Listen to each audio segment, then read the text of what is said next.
What is going on, guys? It's Noah here with Custom RC Mods. Welcome back to the 8th upgrade for the Traxxas Rustler here. And today I've got a servo upgrade, which is obviously well overdue on this older model right here. It is the TrackStar TS-411MG, and it is a digital Metal Gear servo from TrackStar, which is a Hobby King brand. They make electrical components for RC cars. But this is a pretty respectable little servo right here. It's actually only like $17, which is not bad at all. Of course, it's your standard size. They say it's marketed for like short course, which obviously means that it'll fit perfectly in this tent scale Rustler here. Comes in a nice plastic box with some foam. I mean, always appreciated. Got your fair share of little servo grommets, mounting screws, and arms of different kinds. Only like circular arms are available here, which is interesting, but we're just gonna be using the stock one anyways. And then I also have the proper servo saver adapter right here as well for the one on the Rustler already. So let's go ahead and pop off the body and get started on this. So first things first, we're gonna go ahead and start off by taking off the 4 screws that hold on the upper deck on. If you guys watched the bell crank video where we installed the Atomic RC aluminum alloy bell cranks, it's basically the same process there to get our access to the servo plate. We're going to take off these 4 screws and then remove the little nut on each of the steering blocks that holds on the turnbuckles.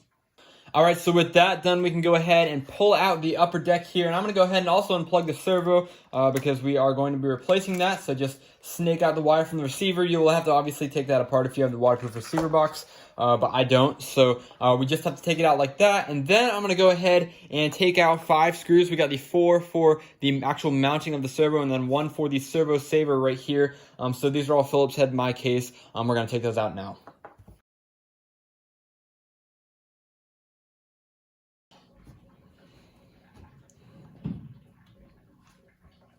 Alright, so with those screws removed, you can see we have the Traxxas 2055 servo out of the vehicle. This is what we're leaving behind, of course. I went ahead and took the adapter with it because we're going to be using a different one for the different spline count on the Hobby King Trackstar model here. Now this one is analog, it's plastic gear, and it is slow, so there's no reason not to replace it. Not to mention the fact that it's probably over 10 to 12 years old, depending on when the owner bought this vehicle. But yeah, now we have the Trackstar here. Let's go ahead and get this thing installed. First things first, you're just going to install it like this with the 4 screws from earlier back on there.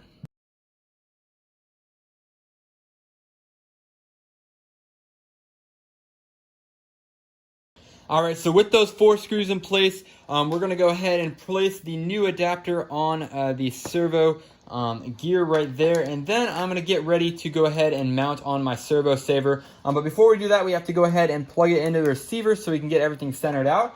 And go over to the transmitter, flick that on, and make sure the steering trim is set to central just like that, right how we want it. And then, of course, plug in the battery and turn on the ESC to go ahead and center the servo out.